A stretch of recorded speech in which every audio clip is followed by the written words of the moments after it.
Hello viewers, இன்னைக்கு நம்ம பார்க்க போறது one punch man season 3 episode 12 part 1.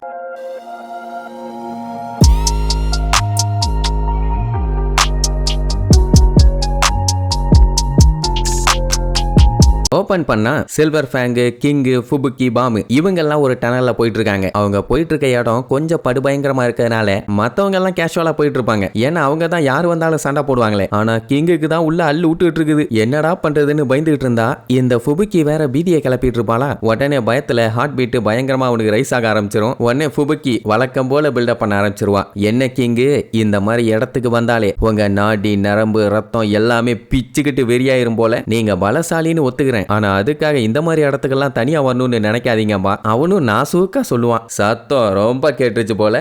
என்னையவே பலசாலின்னு சொல்லிட்டு இருக்காதீங்க, என்னை விட பயங்கரமான பலசாலிங்களா இருக்காங்கம்மாண்ணா. ஆனாலும் ஃபுபுக்கி விடுறதா இல்ல பூமியிலேயே நீங்க தான் பலசாலிம்மா. அப்படியெல்லாம் சொல்லாத, என்னை விட ஸ்ட்ராங்கான ஆளுங்க ஏகப்பட்ட பேர் இருக்காங்கம்மா. சில்வர் ஃபேங் பார்த்துட்டு இதாண்டா, இதேதான் ஒரு வீரங்கிட்ட மட்டும்தான்டா இவ்வளவு தன்னடக்கம் இருக்கும். என்னதான் எனக்கு வயசாயிருந்தாலும் உங்ககிட்ட இருந்து நான் நிறைய விஷயம் கத்துக்க வேண்டி இருக்குது பாரு. கிங்குக்கு என்ன சொல்றதுன்னே தெரியல. பைத்தியக்கார பயிலுக என்ன சொன்னாலும் விட மாட்டேங்கிறானுங்க. எப்படியே சொல்லி ஏதாச்சும் பெரிய மான்ஸ்டர் கிட்ட கோர்த்து விட்டாலும் விட்டுருவானுங்க போல. எப்பவுமே கிங்கு அவனை ஒரு ஹீரோவா யோசிச்சதே இல்ல. எவ்வளவுதான் வேண்டாம்னு சொன்னாலும் இவங்களா ஏத்தி விட்டு கடைசியில என்னைய காவு கொடுக்க போறானுங்கிறது உறுதிங்கிற மாதிரி சொல்லிட்டு இருப்பான். அப்படி இவங்க வந்துட்டு இருக்கும் போது அங்க 2 ரூட் போகுது. அதனால 2 டீமா பிரிஞ்சுக்கலாம் அப்படின்னு பிளான் பண்ணிட்டாங்க. 4 பேர் இருந்தவன கொஞ்சம் சேஃபா ஃபீல் பண்ணா. இப்போ 2 பேர் இன்னொன்னு யோ சைட்டமா எங்கேயா போய் தொலைஞ்சேன்னு முழிச்சுக்கிட்டு இருப்பான். அதே நேரம் இங்க சைட்டமா வந்துகிட்டு இருக்கும் போது வழியில ஏகப்பட்ட மான்ஸ்டர்ஸ் பார்ப்பான். ஆட பேதியில போனவனுங்களா, இங்கேயே மொத்தமா வந்து செட்டில் ஆயிட்டீங்களா அப்படின்னு இருக்கும்போது டம்மு சவுண்ட் விட்டுட்டு இருப்பானுங்க. அவனுக்கு கடுப்பாயிரும். அதே நேரம் இங்க பிக்காட பார்த்து ஒரு மான்ஸ்டர் பதறிட்டு இருக்கும். என்னன்னா அது தனி மான்ஸ்டரே இல்ல, எல்லாம் ஒரு கூட்டமா தான் வந்திருப்பாங்க. இவங்க எல்லாம் ஒன்னா சேர்ந்து இவனை கொன்னு தின்னலான்னு பார்த்தா அவன் ஒத்தாலா உட்காந்து அவங்க எல்லாத்தையும் தின்னு முடிச்சிட்டான். கடைசி மான்ஸ்டரையும் கதற வாயில போட்டுட்டு இருப்பான். அந்த டைம் பிக்காடையே ஒரு மான்ஸ்டர் வந்து லபக்குன்னு கவி தின்றும். ஐயோ அவ்வளவுதான், அவன் சோலி முடிஞ்சிருச்சான்னு பார்த்தா அது எப்படி முடியும்? வயிற்றுக்குள்ள அங்கிட்டும் இங்கிட்டும் உருண்டுட்டு கிடப்பான். அந்த மான்ஸ்டராலேயே தாங்க முடியாம வெளியில துப்பிடும். வெளியில வந்தவன் கொய்யால நானே தீனி பண்டாரோம், நீ என்னையவே திங்கிறியா அப்படின்ட்டு 2 பேரும் பல்லுக்கு பல்லு முட்டிக்குவாங்க. அதே நேரம் இங்க அலாயா போட்டு அந்த இன்செக்ட் கார்டு இருக்கான்ல, அதான் அந்த ரிப்பர் கூட இருந்தானே, அவன் போட்டு கண்ணா பின்னான்னு குத்திக்கிட்டு இருக்கான். அவன் குத்துன குத்துல அவன் பாடியும் இவன் கையும் புகையுது. இத்தனைக்கும் அவன் ஒரு அடி கூட அடிக்கல. முடிஞ்சா நீ அடிச்சு பாறான்னு அந்த இன்செக்ட் கார்டு சீன் போடுவான். அப்போ சூப்பர் அலாய் தெளிவா சொல்லுவான், இன்செக்ட் கார்டோட பாடி ஸ்ட்ராங்கான எக்ஸஸ் ஸ்கெலிட்டன் இருக்குது. சோ அதை வச்சுதான் எந்த ஒரு ஆபத்தா இருந்தாலும் ஈஸியாவே தடுப்பாங்க. அவங்க பாடி ஃபுல்லாவே மசில் தான் இருக்குது. சீக்கிரமாவே ஓஞ்சு போயிடுவான், சோர்ந்து போயிடுவான். அண்ட் சூப்பர் அலாய் இன்செக்ட் கார்டுன்னு சொல்லிட்டு அவங்கிட்ட நிறைய எதிர்பார்த்தான். ஆனா நீ அந்த அளவுக்குலாம் ஒண்ணும் இல்ல, வெத்து வெட்டுமானா. என்னடா உளறிட்டு இருக்க, நீ இன்னும் சண்டைக்கே வரல, அதுக்குள்ள பெரிய பிஸ்தா மாதிரி பேசிட்டு இருக்க. இவ்வளவு நேரம் நான் தாண்டா உன்னைய மங்குன்னு குத்துனேன்பா. நீ என்னைய ஏமாத்திட்டாடா மானகட்ட பயல. நீ நல்லா ஸ்ட்ராங்கா இருப்பேன்னு எதிர்பார்த்தேன் அப்படின்னு திட்டிட்டு அட்டாக் பண்ண வேண்டியதானே. அதை விட்டுட்டு மறுபடியும் கதை சொல்ல ஆரம்பிச்சிருவான். என்ன கோவப்படுத்தினதுக்கே நீ காலியாயிருவ. இதுல இன்னும் 3 ஹீரோஸ் இருக்காங்க, அவங்க கிட்ட போயிருந்தீங்கன்னா உன்னைய சுக்கல் ஆக்கியிருப்பாங்க. அதுல முதல்ல வந்து கிங்கு உலகத்திலேயே பயங்கரமான டெரரான ஆளாமா. அவரை மட்டும் நீ கடுப்பேத்திட்ட, அந்த கடவுள் காலையே கழுவுனாலும் உன்னை காப்பாற்றவே முடியாதும்பா. அதுக்கப்புறம் அந்த டொர்னேடோ, அவளை சொல்றதே டெரபிள் டொர்னேடோ தான். சொல்ல போனா அவ ஒரு கொடூர குரங்கு. அடுத்துதான்டா நான், என் பாடி பலன்னு இருக்குதுல்ல, அதே மாதிரி தான்டா என் அடியும் பலாருன்னு இருக்கும்பா. உடனே அவன் பில்டப் பண்ணுவான். இதுக்கு ஒன்னும் குறைச்சல்லடா, இதுக்கு ஒன்னும் குறைச்சல்ல. என்னைய பத்தி உனக்கு தெரியாதுல்ல, பெரிய பருப்புன்னு சொல்லிட்டு இருந்த காரோன்னு ஒருத்தனையே நாங்க கதற விட்டுட்டு வந்திருக்கோம். ஹீரோ ஹண்டராலேயே எங்களை எதுவும் பண்ண முடியலன்னா நாங்க எந்த அளவுக்கு பவர்ஃபுல்லான ஆளு. என் பாடியில இருக்க அவுட்டர் ஷெல்ல பாத்தியில்ல, எல்லாம் ஷார்ப்பா பயங்கர ஸ்ட்ராங்கா இருக்கும். உன்னால ஒன்னும் பண்ண முடியாது மேன், ஒண்ணுமே பண்ண முடியாது. யாரு கையில கிடைச்சாலும் ஒரே பிதுக்கு நசிங்கி சாணியா போயிருவாங்க. நான் அடிச்சேன்னா உன் பாடி மீன் பாடி காட் பாடி டெட் பாடிடா அப்படி இப்படின்னு காதுல ரத்தம் ஊத்துற அளவுக்கு 2 பேரும் பேசிக்கிட்டே இருப்பானுங்க. அதுக்கப்புறம் ஒரு வழியா சமாதானமாகி சண்டைக்கு ரெடி ஆயிருவானுங்க. அப்போ பக்காடு அவனோட மொத்த பவரையும் யூஸ் பண்ணி கண்ணா பின்னான்னு ஒரு செகண்டுக்கு ஒரு 40 பஞ்சுக்கு மேல குத்திக்கிட்டு இருப்பான். ஆனா சூப்பர் அலாய் ஒரே ஒரு பஞ்சு சல்லியா செதறிட்டான். இதுக்கப்புறம் அந்த மொட்டை முதவி சும்மா இருப்பானா, அவன் பாடி சைஸுக்கே பேசி தள்ளுவான். அவனுக்கு என்னன்னா பயங்கர ஸ்ட்ராங்கான மான்ஸ்டரை பார்க்கணும்னு ஆசை.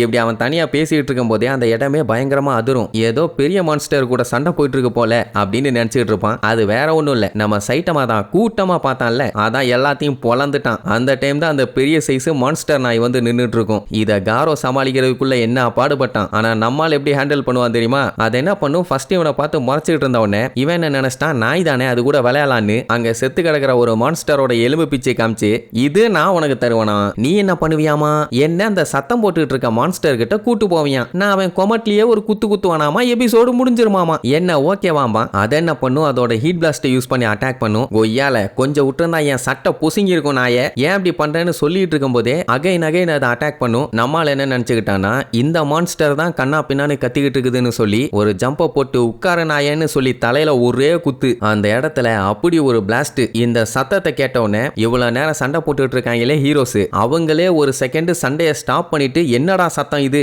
அப்படின்னு சொல்லி ரியாக்ட் பண்ணுவாங்க. பின்ன நம்ம பையன் அடி என்ன சாதாரண அடியா, ஒரு குத்துனாலும் உலகமாக குத்தாச்சே. அவன் குத்துன குத்துல மேல இருக்க அந்த கோஸ்ட் டவுனே அதிர ஆரம்பிச்சிருச்சு. கண்ணாடி பில்டிங் எல்லாம் உடஞ்சு ஏகப்பட்ட ஹீரோஸுங்க செத்துருப்பானுங்க, ஜஸ்ட் மிஸ். ஜீனோஸும் அந்த அதிர்வை பார்த்துட்டு என்ன நடக்குது, ஏதாச்சும் பூகம்பமா இல்ல நம்ம மாஸ்டர் இறங்கி ஏதாச்சும் சம்பவம் பண்ணிட்டு இருக்காரான்னு யோசிச்சுட்டு இருப்பான். அவன் தான் எதுவா இருந்தாலும் கால்குலேட் பண்ணிட்டே இருப்பானே, அதனாலே இதுவும் என்ன ஏதுன்னு பயங்கரமா யோசிச்சுட்டு இருப்பான். இங்க நம்ம பையன் அடிச்சான்ல, அத அந்த பூனை மான்ஸ்டர் வந்து பார்த்துட்டு என்னங்கடா இது, ஒரே அடியில நம்ம பூச்சி மான்ஸ்டரை போட்டு பொளந்துட்டான், இவனை இப்படியே விட்டா எல்லாத்தையும் பொளந்துருவான், இவனுக்கு தெரியாம நம்ம பின்னாடி போய் இவனை பொளந்துடலான்னு நைஸா போய் சைஸா அவன் நகத்தை வச்சு அவன் மண்டையில ஒரு வெட்டு. ஒன்னு ஆயிருக்காது, கேஷுவலா திரும்பி பார்த்துட்டு நாயை பொளந்தாச்சு, அடுத்து இந்த பூனை தானான்னு லுக்கு விடுவான். அந்த பூனைக்கே தூக்கி வாரி போடும். ஏன்னா இது வரைக்கும் அந்த பூனை இப்படி பண்ண அட்டாக் எதுவுமே ஃபெயிலியர் ஆனது இல்ல. சோ அதோட அட்டாக் அவங்கிட்ட வேலைக்கு ஆகலன்னு தெரிஞ்சு போச்சு. மான்ஸ்டர் அசோசியேஷனுக்காக சண்டை போடலாம், ஆனா சாவ முடியாது, என்ன ஆள விடுறா சாமின்னு சொல்லிட்டு மின்னல் வேகத்துல எஸ்கேப். சைட்டமாக்கு ஒன்னும் புரியல, வந்தான் சொரிஞ்சான் போயிட்டான் அப்படின்னு முழிச்சுட்டு இருப்பான். இங்க கீரோ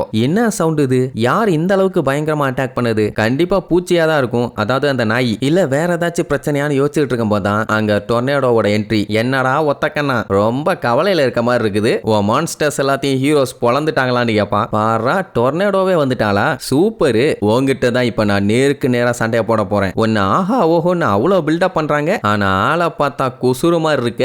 என் பேரு கீரோ, நான் தான் இந்த மான்ஸ்டர் அசோசியேஷனோட கமாண்டர், அது மட்டும் இல்லாம இந்த மான்ஸ்டர்ஸ் எல்லாத்தையுமே உருவாக்குனது நான் தான் அப்படின்னு ஒண்ணு பஞ்சு மிட்டாய் தின்ன பண்ணி மாதிரி இருக்க, நீ எல்லாம் ஒரு ஆளாடாம்பா. அவ்வளவுதான், அங்க இருக்க கல் எல்லாத்தையுமே மொத்தமா வித்தின் ஃபிராக்ஷன் ஆஃப் டைம்ல நம்ம டொர்னேடோ மேல வச்சு அடிப்பான். அவ்வளவு பவர் யூஸ் பண்ண உடனே அவ்வளவுதான், அவ செத்துட்டா, சட்னி ஆயிருப்பான் அப்படின்னு நினைச்சிட்டு இருக்கும் போது உள்ளுக்குள்ள இருந்து அவளோட பவர் வெளியில வந்துகிட்டு இருக்கும். உடனே அப்படியே கம்ப்ரஸ் பண்ணுவான், நசுங்கி சாவட்டோன்னு. ஆனா அதுக்கப்புறம் அவளோட பவரை வெளியில கொண்டு வருவா பாருங்க, அதை கீரோவாலேயே தாங்க முடியல. பட் இவ போஸ்ட் தான் வேற லெவல். ஏன்டா ஏற்காடு எருமை, நல்லா பெஸ்டா அட்டாக் பண்ணுவேன்னு பார்த்தா இவ்வளவுதான் உன்னால முடியுமா அப்படின்னு ஒன்னு பீதி ஆயிருவான். அதுக்கப்புறம் ஜஸ்ட் ஒத்த விரல தான் இப்படி ரொட்டேட் பண்ணுவா, அந்த ஒன்றரை கண்ணனோட ஒத்த கையை பிச்சுக்கிட்டு போயிடும். இதே லட்சணத்துல இந்த கீரோ சண்டை போட்டுட்டு இருந்தான்னா டொர்னேடோ இவனை குச்சி மாதிரி ஆக்கி பல்லு குத்திட்டு போயிருவா. அதனாலேயே அவன் பாடி முழுக்க இருக்க கண்ணெல்லாம் ஓபன் பண்ணி அவனோட பவர்ஸை இன்னும் அதிகம் பண்ணி, உன் போட்டோக்கு நான் தான் பத்தி கொளுத்தி மாலை போட போறேன் அப்படி இப்படின்னு அவகிட்ட பயங்கரமா பில்டப் பண்ணிட்டு இருப்பான். இனி இதுக்கப்புறம் டொர்னேடோ இவன் கூட சண்டை போட்டு ஜெயிக்க போறாளா இல்ல இந்த கந்திருஷ்டி பொம்மையை கதற விட போறாளான்னு அடுத்தடுத்த எபிசோட்ல பார்க்கலாம். டாடா.